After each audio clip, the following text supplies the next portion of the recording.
ഇന്ന് നമ്മൾ പഠിക്കാൻ പോകുന്നത് 6ാം ക്ലാസ്സിലെ ഒന്നാമത്തെ ചാപ്റ്ററായ കോണുകൾ അഥവാ ആംഗിൾസ് എന്ന ചാപ്റ്ററിനെ കുറിച്ചാണ് പഠിക്കാൻ പോകുന്നത്. ഈ ചാപ്റ്ററിൽ നമ്മൾ കോണുകൾ എന്താണ് എന്നും അതുപോലെ കോണുകളുടെ സവിശേഷതകളും മറ്റുള്ള കാര്യങ്ങളും കുറിച്ചാണ് പഠിക്കാൻ പോകുന്നത്. നമ്മൾ ആദ്യം ഈ പാഠഭാഗം തുടരുന്നതിന് തൊട്ട് മുന്നേ നമ്മൾ കുറച്ച് കാര്യങ്ങൾ അറിഞ്ഞിരിക്കണം. അതിനായി നോക്കാം. ഇപ്പോൾ നമ്മുടെ അടുത്ത് ആദ്യം ഒരു വൃത്തഭാഗം അല്ലെങ്കിൽ ഒരു സർക്കിൾ അല്ലെങ്കിൽ ഒരു വൃത്തഭാഗം അല്ലെങ്കിൽ ഒരു കേക്ക്, ഈ കേക്കിനെയൊക്കെ നമ്മളെടുത്ത് മുറിക്കാനൊക്കെ പറയും, തുല്യമായിട്ട് വീതിക്കണമെന്നൊക്കെ പറയുന്നത് നമ്മൾ കേട്ടിട്ടുണ്ടല്ലോ. അപ്പൊ അതേ കണക്ക് തന്നെ ഒരു കേക്കിനെ നമ്മളെടുത്ത് 2 തുല്യ ഭാഗങ്ങളാക്കുവാനായിട്ട് പറയുന്നു, അല്ലെങ്കിൽ ഒരു വൃത്തഭാഗത്തിനെ 2 തുല്യ ഈക്വൽ പാർട്ട് ആക്കാനായിട്ട് പറയുന്നു. അപ്പോൾ നമ്മൾ എന്ത് ചെയ്യും? ഇപ്പോൾ നമ്മുടെ കയ്യിൽ ഒരു കേക്ക് ഉണ്ട്. അപ്പോൾ നമ്മുടെ ബോർഡിനകത്ത് കാണപ്പെടുന്ന ഒരു കേക്കിന്റെ അല്ലെങ്കിൽ ഒരു വൃത്തഭാഗമാണെന്ന് വിചാരിക്കുക. ഈ ഒരു വൃത്തത്തിനെ 2 തുല്യ ഭാഗങ്ങളാക്കുവാനായിട്ട് നമ്മളെടുത്ത് പറയും. അപ്പോൾ നമ്മൾ അത് ചെയ്യുന്നതിന് വേണ്ടി നമ്മൾ എങ്ങനെയായിരിക്കും, അതായത് വൃത്തത്തിന് നമുക്ക് ഇതിന് എന്തായാലും ഒരു സെന്റർ ഉണ്ടാവും. നമ്മൾ 5ാം ക്ലാസ്സിലൊക്കെ പഠിച്ചാണല്ലോ, വൃത്തത്തിനൊരു സെന്റർ ആണ്. ആ സെന്റർ ഇതാണ് സങ്കല്പിക്കുക. അപ്പോൾ ഈ ഒരു വൃത്തത്തിനെ 2 തുല്യ ഭാഗങ്ങളാക്കുവാനല്ലേ നമ്മളടുത്ത് പറഞ്ഞിരിക്കുന്നത്. അപ്പോൾ അങ്ങനെ ചെയ്യുന്നതിന് വേണ്ടി നമുക്ക് ആ വൃത്തത്തിന്റെ സെന്ററിൽ കൂടി ഒരു അപ്പോൾ നമുക്ക് വൃത്തത്തിനെ 2 തുല്യ ഭാഗങ്ങൾ 2 ഈക്വൽ പാർട്ട് ആക്കുന്നതിന് വേണ്ടി ആ വൃത്തത്തിന്റെ സെന്ററിൽ കൂടി ഒരു വര വരയ്ക്കുക. അപ്പോൾ നമുക്ക് ഇവിടെ ഒരു പാർട്ട് കിട്ടുന്നു, ഇവിടെ ഒരു പാർട്ട് കിട്ടുന്നു. അതായത് ഈ ഒരു വൃത്തഭാഗത്തിനെ അല്ലെങ്കിൽ ഒരു കേക്കിന്റെ കണക്കിരിക്കുന്ന ഈ രൂപത്തിനെ നമുക്ക് 2 തുല്യ ഭാഗങ്ങളാക്കുവാനായി സാധിക്കുന്നു. അപ്പോൾ നമ്മളടുത്ത് ഈ കേക്കിനെ തന്നെ വീണ്ടും നമ്മളടുത്ത് 4 തുല്യ ഭാഗങ്ങളാക്കുവാനായിട്ട് പറയുന്നു. അതായത് 4 തുല്യ ഭാഗങ്ങളാക്കുവാനാണ് പറഞ്ഞിരിക്കുന്നത്. അപ്പോൾ നമുക്ക് ഇവിടെ ഒരു പാർട്ട് കിട്ടിയിട്ടുണ്ട്, ഇവിടെയും ഒരു പാർട്ട് കിട്ടിയിട്ടുണ്ട്. അപ്പോൾ നമുക്ക് 4 തുല്യ ഭാഗങ്ങളാക്കുന്നതിന് വേണ്ടി നോക്കിക്കോണം, ഈ വൃത്തത്തിന്റെ സെന്ററിൽ കൂടി ഒരു വര വരയ്ക്കുന്നു. അതായത് മുകളിൽ നിന്നും താഴെയായിട്ട് ആ വൃത്തത്തിന്റെ സെന്ററിൽ കൂടി വരയ്ക്കുന്നു. അപ്പോൾ നമുക്ക് ഇവിടെ നോക്കിയാണ് 1 2 3 4 ഭാഗങ്ങൾ ലഭിക്കുന്നു. അപ്പോൾ നമുക്ക് ഇവിടെ ഒരു വൃത്തത്തിനെ 4 തുല്യ ഭാഗങ്ങളാക്കുവാനായി സാധിക്കുന്നു. നോക്കിയാൽ ഇവിടെ എല്ലാം 4 വൃത്തഭാഗങ്ങളും ഒരുപോലെയല്ലേ ഇരിക്കുന്നത്. അപ്പോൾ നമുക്ക് ഈ ഒരു വൃത്തത്തിനെ 4 തുല്യ ഭാഗങ്ങളാക്കി എന്ന് പറയാനായി സാധിക്കുന്നുണ്ടല്ലോ. ഇനി ഈ ഒരു വൃത്തത്തിനെ തന്നെ നമ്മുടെ ജോമെട്രിയിലൊക്കെ നമ്മൾ കഴിഞ്ഞ വർഷമൊക്കെ നമ്മൾ പഠിച്ചൊരു സാധനം ഉണ്ടല്ലോ, മട്ടം അല്ലെങ്കിൽ സെറ്റ് സ്ക്വയർ. ആ സെറ്റ് സ്ക്വയറിന്റെ സഹായത്തോടു കൂടി 4 തുല്യ ഭാഗങ്ങളാക്കുവാൻ പറഞ്ഞാൽ നമ്മൾ എങ്ങനെ ചെയ്യും? അതെങ്ങനെയാണ് നമുക്ക് നോക്കാം. ഇപ്പോൾ നമ്മുടെ ബോർഡിനകത്തൊരു വൃത്തം കാണുവാനായി സാധിക്കുന്നു. ഈ ഒരു വൃത്തത്തിനെ നമുക്ക് 4 മട്ടത്തിന്റെ സഹായത്തോടു കൂടി അല്ലെങ്കിൽ സെറ്റ് സ്ക്വയറിന്റെ സഹായത്തോടു കൂടി 4 തുല്യ ഭാഗങ്ങളാക്കുവാനായിട്ടാണ് പറഞ്ഞിരിക്കുന്നത്. അപ്പോൾ നമ്മൾ അതിനായി ആദ്യം സെറ്റ് സ്ക്വയർ അഥവാ മട്ടം എന്താണെന്ന് നമ്മൾ കണ്ടിട്ടുണ്ട്. അതിന്റെ കുറച്ച് കാര്യങ്ങൾ നമുക്ക് അറിയാതിരിക്കും. ആദ്യത്തെ സെറ്റ് സ്ക്വയർ അഥവാ മട്ടം എന്ന് പറയുന്നത് ഇതാണ്. ഇതിന്റെ പ്രത്യേകത എന്ന് പറയുന്നത് ഇതിന്റെ 2 വശങ്ങളും ഒരുപോലെയാണ്, അതായത് തുല്യമാണ്. ഇവിടെ വരെ 5 സെന്റിമീറ്റർ ആണ് ഉള്ളതെങ്കിൽ അതുപോലെ തന്നെയായിരിക്കും ഇവിടെ നിന്ന് ഇവിടെ വരെയുള്ള സംഖ്യ. ഇവിടെയും 5 സെന്റിമീറ്റർ തന്നെയായിരിക്കും. അതായത് ഈ ഒരു വശവും തുല്യമായിരിക്കും.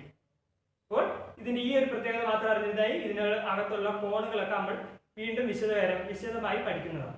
അപ്പോൾ നമുക്ക് ഇവിടെ ഇതിന്റെ 2 വശങ്ങളും തുല്യമായിരിക്കും. അതുപോലെ മറ്റൊരു മട്ടമാണ് ഇത്. ഇതിന്റെ പ്രത്യേകത നോക്കാം. മറ്റേനെ കണക്കാണോ ഇതിരിക്കുന്നത്? നോക്കിയാണ്, ഇതിന്റെ ഒരു വശത്തിന് നീളം കൂടുതലാണ്, ഒരു വശത്തിന് നീളം കുറവുമാണ്. അപ്പോൾ മറ്റേ മട്ടം അഥവാ സെറ്റ് സ്ക്വയറുമായിട്ട് വെച്ച് നോക്കുമ്പോൾ ഇതിന്റെ പ്രത്യേകത എന്ന് വെച്ചാൽ 2 വശങ്ങളും തുല്യമല്ല.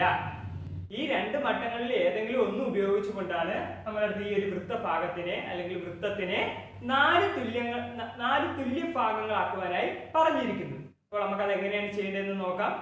ഞാൻ ഈ ഒരു സെറ്റ് സ്ക്വയർ ആണ് ഉപയോഗിക്കാൻ പോകുന്നത്. നോക്കാം നമുക്ക് ഇത് എങ്ങനെയാണ് ചെയ്യേണ്ടത്. നോക്കിക്കോണം. അപ്പോൾ നമ്മൾ ആദ്യം ഈ ഒരു മട്ടത്തിന്റെ ഈ ഒരു വരയും വന്ന് കൂടിച്ചേർന്ന് ഈ ഒരു ബിന്ദു വെച്ച് നമ്മൾ ചെയ്യാൻ പോകുന്നത്. ഈ ഒരു ബിന്ദു വൃത്തത്തിന്റെ കേന്ദ്രത്തിൽ കൊണ്ടുവയ്ക്കുന്നു. നോക്കിക്കോണം, ഈ ഒരു ബിന്ദു വൃത്തത്തിന്റെ കേന്ദ്രത്തിൽ കൊണ്ടുവയ്ക്കുന്നു. കണ്ടല്ലോ. ഇനി നമുക്ക് ഇവിടെ നിന്നും ഒരു വര വരയ്ക്കുന്നു. അതുപോലെ ഇവിടെ നിന്നും മുകളിലോട്ട് ഒരു വര വരയ്ക്കുന്നു. ഇനി നമുക്ക് സ്കെയിലിന്റെ സഹായത്തോടു കൂടി ഈ വര ജോയിൻ ചെയ്യാം.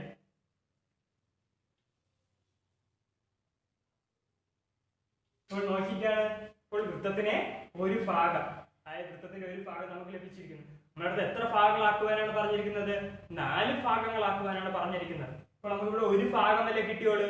ഇനി നമുക്ക് വീണ്ടും 3 ഭാഗങ്ങൾ കൂടി ആക്കേണ്ടതുണ്ട്. വീണ്ടും ആ സെറ്റ് സ്ക്വയർ തന്നെ നമുക്ക് ഉപയോഗിക്കാം. നോക്കിക്കോണം, വീണ്ടും ആ സെറ്റ് സ്ക്വയറിന്റെ ഈ ഒരു പോയിന്റ്, ആ ഒരു പോയിന്റ് വൃത്തത്തിന്റെ സെന്റർ അഥവാ കേന്ദ്രത്തിൽ കൊണ്ട് വെക്കുന്നു. നോക്കിക്കോണം. തുടർന്ന് ഈ ഒരു വര ഇവിടെ നിന്ന് ഇങ്ങോട്ട് വരയ്ക്കുന്നു. എന്നിട്ട് നമുക്ക് വേണമെങ്കിൽ സ്കെയിൽ ഉപയോഗിച്ചോ മട്ടത്തിന്റെ ആ പോയിന്റുകൾ നമ്മൾ ചേർത്ത് വെച്ചോ നമുക്ക് ആ ഒരു വര ഈ വൃത്തത്തിന്റെ ഭാഗവുമായിട്ട് വൃത്തവുമായിട്ട് നമുക്ക് ചേർത്ത് വെക്കാം. അപ്പോൾ നമുക്ക് നോക്കിയാണ് ഇവിടെ 1, 2, 3 ഭാഗങ്ങളാക്കിയിരിക്കുകയാണ്. പക്ഷേ ഈ 2 ഭാഗങ്ങൾ മാത്രമേ തുല്യമായിട്ടുള്ളൂ. ഈ ഒരു ഭാഗം തുല്യമാണോ? ഇതും വെച്ച് നോക്കുമ്പോൾ ഈ ഒരു ഭാഗം തുല്യമാണോ? അല്ല. ഇനി നമുക്ക് വീണ്ടും മട്ടത്തിന്റെ ഈ പോയിന്റ് വൃത്ത കേന്ദ്രവുമായി കൊണ്ടുവയ്ക്കുക. തുടർന്ന് ഈ ഒരു വര ഇവിടെ നിന്ന് ജോയിൻ ചെയ്യിപ്പിക്കുക. കണ്ടല്ലോ. തുടർന്ന്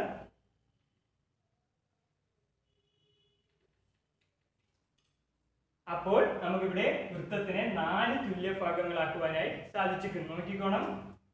1, 2, 3, 4. അപ്പോൾ ഈ ഒരു വൃത്തഭാഗത്തിനെ നമുക്ക് 4 തുല്യ ഭാഗങ്ങളാക്കുവാനായി സാധിക്കുന്നു. അതായത് ഈ മട്ടത്തിന്റെ ഈ ഒരു പോയിന്റ് ശ്രദ്ധിച്ചോണം.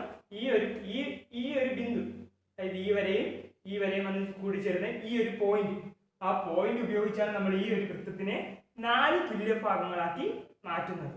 4 തുല്യ ഭാഗങ്ങളാക്കാൻ പറഞ്ഞാൽ ഈ മട്ടത്തിന്റെ ഈ ഒരു ഭാഗം വെച്ച് ചെയ്യുന്നത് പോലെ തന്നെ ആയിരിക്കും ഈ ഒരു ഭാഗം ഉപയോഗിച്ചും നമുക്ക് ചെയ്യാൻ സാധിക്കും. നോക്കിക്കണം. ഇവിടെയും ഈ 2 വരെയും ഈ 2 വരെയും ചെന്ന് ചേരുന്ന ഈ ഭാഗം വെച്ച് നമുക്ക് ഇതിനെ 4 തുല്യ ഭാഗം, ഈ വൃത്തത്തിനെ 4 തുല്യ ഭാഗങ്ങളാക്കാൻ സാധിക്കും. നമുക്ക് ഇനി എങ്ങനെയാണ് മട്ടം ഉപയോഗിച്ചുകൊണ്ട് ഒരു വൃത്തത്തിനെ 6 തുല്യ ഭാഗങ്ങളാക്കുന്നത് എന്ന് നോക്കാം. മട്ടത്തിന്റെ ഈ ഭാഗം ഉപയോഗിച്ചുകൊണ്ട് 4 ഭാഗങ്ങളാക്കാം എന്നാണ് നമ്മൾ പഠിച്ചത്. ഇനി നമുക്ക് അടുത്ത ഈ ഒരു ഭാഗം നോക്കാം. ഈ ഭാഗം ഉപയോഗിച്ചുകൊണ്ട് നമുക്ക് വൃത്തത്തിനെ 6 ഭാഗങ്ങളാക്കാം എന്നുള്ളത് നോക്കാം. നോക്കിക്കോണം. അപ്പം ആദ്യം നമ്മൾ വൃത്തത്തിന്റെ സെന്റർ, ഈ ബിന്ദുവിൽ നമുക്ക് വേണമെന്ന് പറഞ്ഞ ആ ഒരു ബിന്ദു വൃത്തത്തിന്റെ കേന്ദ്രത്തിൽ കൊണ്ട് വെക്കുക. തുടർന്ന് നമ്മൾ നേരത്തെ 4 ഭാഗങ്ങളാക്കുന്നത് ചെയ്തതുപോലെ തന്നെ ഇവിടെ നിന്നൊരു വര വരച്ച് വൃത്തത്തിന്റെ ഒരു ഭാഗവുമായിട്ടും കണ്ട. അപ്പോൾ നോക്കിയാണ് നമുക്ക് ഇവിടെ ഒരു ഭാഗം കിട്ടുന്നതായി കാണാൻ സാധിക്കും. വീണ്ടും നമ്മൾ ഈ ഒരു ബിന്ദു കൊണ്ട് ഈ വരയുടെ നേർച്ച കൊണ്ട് വെക്കുക. തുടർന്ന്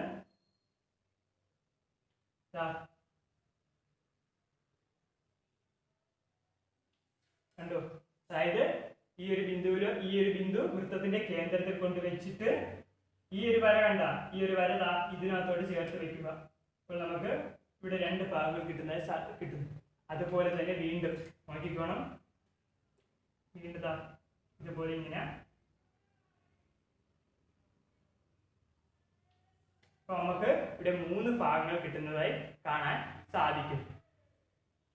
തുടർന്ന് ഇതുപോലെ തന്നെ ഉപയോഗിച്ചുകൊണ്ട് നമുക്ക് വൃത്തത്തിന്റെ 6 ഭാഗങ്ങളാക്കുവാനായി സാധിക്കും. മട്ടത്തിന്റെ ഈ ഒരു പോയിന്റ് ഉപയോഗിച്ചുകൊണ്ട് വൃത്തത്തിന് നമുക്ക് 6 തുല്യ ഭാഗങ്ങളാക്കുവാനായി സാധിക്കും. നോക്കിക്കോണം. 1, 2, 3, 4, 5, 6. അങ്ങനെ 6 തുല്യ ഭാഗങ്ങളാക്കുവാനായി സാധിക്കും. ഇതെല്ലാം ഒരു തുല്യമായിരിക്കും. അതായത് ഈ ഒരു ഭാഗവും എല്ലാ ഭാഗങ്ങളും ഒരുപോലെയുള്ളതാണ്. അപ്പൊ നമുക്ക് 6 തുല്യ ഭാഗങ്ങളാക്കുവാനായി സാധിക്കുന്നു ഈ ഒരു വൃത്തഭാഗത്തിന്. ഇനി നമുക്ക് ഒരു വൃത്തം അല്ലെങ്കിൽ ഒരു കേക്കിന്റെ പീസിനെ 8 തുല്യ ഭാഗങ്ങളാക്കുന്നത് എങ്ങനെയാണെന്ന് നോക്കാം. മട്ടത്തിന്റെ സഹായത്തോടു കൂടി, അഥവാ സെറ്റ് സ്ക്വയറിന്റെ സഹായത്തോടു കൂടി 8 തുല്യ ഭാഗങ്ങൾ എങ്ങനെയാക്കാമെന്ന് നോക്കാം. നീളങ്ങൾ ഒരുപോലെയുള്ള മട്ടങ്ങൾ ഉപയോഗിക്കാം. നോക്കിക്കോണം. അതായത് ഈ ഒരു മട്ടമാണ് നമ്മൾ ഉപയോഗിക്കാൻ പോകുന്നത്. ഇതിന്റെ നീളങ്ങൾ രണ്ടും ഒരുപോലെയാണ് ഇരിക്കുന്നത്. അപ്പോൾ നമുക്ക് ഈ ഒരു മട്ടങ്ങൾ ഉപയോഗിച്ചുകൊണ്ട് നമുക്ക് ഈ ഒരു വൃത്തഭാഗത്തിനെ 8 തുല്യ ഭാഗങ്ങളാക്കുവാൻ സാധിക്കും. അതെങ്ങനെയാണെന്ന് നോക്കാം. നോക്കിക്കോണം. നമ്മൾ നേരത്തെ ചെയ്തത് കണക്ക് തന്നെ നമുക്ക് ആവശ്യമായിട്ടുള്ള ബിന്ദു കൊണ്ടുവന്ന് വൃത്തത്തിന്റെ കേന്ദ്രത്തിൽ കൊണ്ട് വെക്കുക. ഈ ഒരു ബിന്ദുവല്ലേ നമുക്ക് ആവശ്യമായിട്ടുള്ളത്.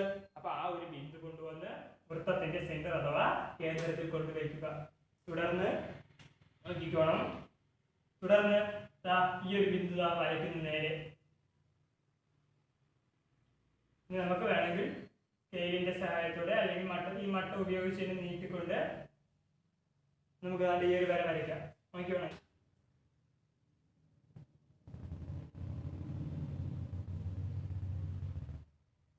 നമുക്കിനി സ്കെയിലോ മട്ടനോ ഉപയോഗിച്ചുകൊണ്ട് നമുക്ക്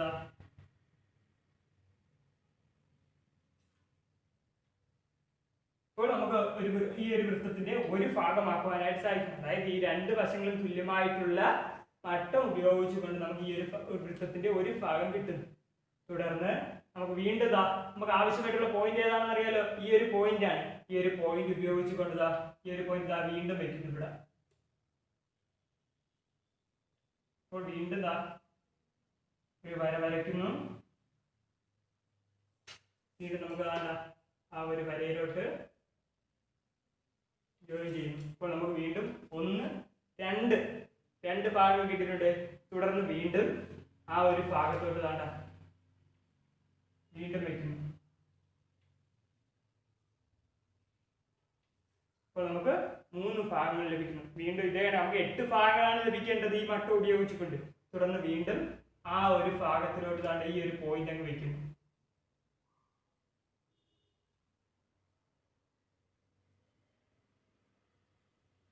അപ്പോൾ നമുക്ക് ഈ ഒരു വൃത്തത്തിന് 4 ഭാഗങ്ങൾ കിട്ടുന്നു.